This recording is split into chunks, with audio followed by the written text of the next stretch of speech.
He cornered himself. Man U chief brutally sums up why Ruben Amorim failed at the club. Amorim was sacked in January and has since been appointed AC Milan boss.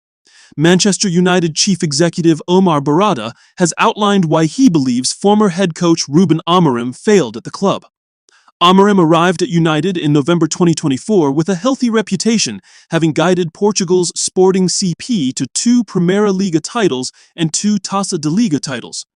However, he struggled to make a positive impact at Old Trafford, as United finished a Premier League record-low 15th in the English top flight during the 2024-25 campaign, while also losing the Europa League final to Spurs.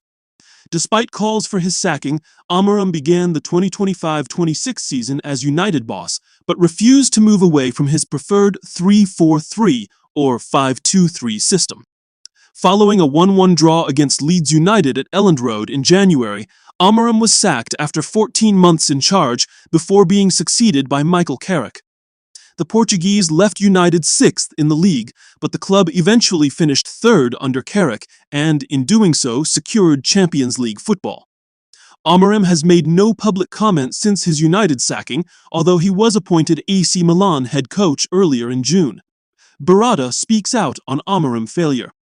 While fans and pundits have already offered their thoughts on why Amorim failed at United, the club's hierarchy had remained quiet until last Saturday. United CEO Barada spoke about Amorim during an appearance at the FT Weekend Festival in New York. Barada explained how he believed Amorim struggled to cope with the pressure of managing United while being unable and unwilling to adapt his tactical philosophy, such as his favored formation. "I look back at the process of the appointment. I think the rationale for choosing him was sound," Barada said. He was a coach that had been very successful in Portugal with Sporting Lisbon. He was young, he was dynamic, he had a way of explaining his football knowledge and ideas that was very clear. We felt he was able to relate and communicate with the players and dressing room.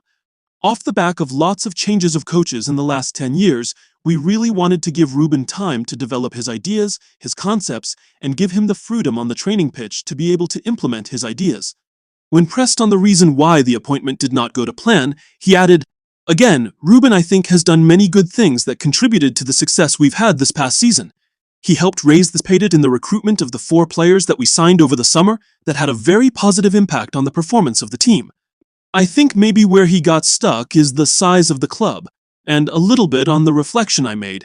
The scrutiny of your ideas and decisions is so constant that perhaps he struggled managing that. Not that it was too big for him, but he maybe cornered himself in a position where he wanted to stick in a very rigid manner to his ideas because he wanted to show everybody that it's going to work. And in the context of the volatility of emotions you get by being part of Manchester United, when you lose 2 or 3 games in a row, then it's the end of the world. So I think that was very hard to manage." Barada was also keen to emphasize how Amorim came in mid-season, without having a preseason to get his ideas over to his players. He added, he didn't have time to implement his ideas. Then, by the time he got to the second season, he did have time to implement his ideas over the summer, and we actually saw a really good start. We played really well in multiple games, but the weight of the previous season was still there. He perhaps wasn't able to move on at the right time, so we felt we had to make a change. And Michael Carrick came in January, and the team has turned it around.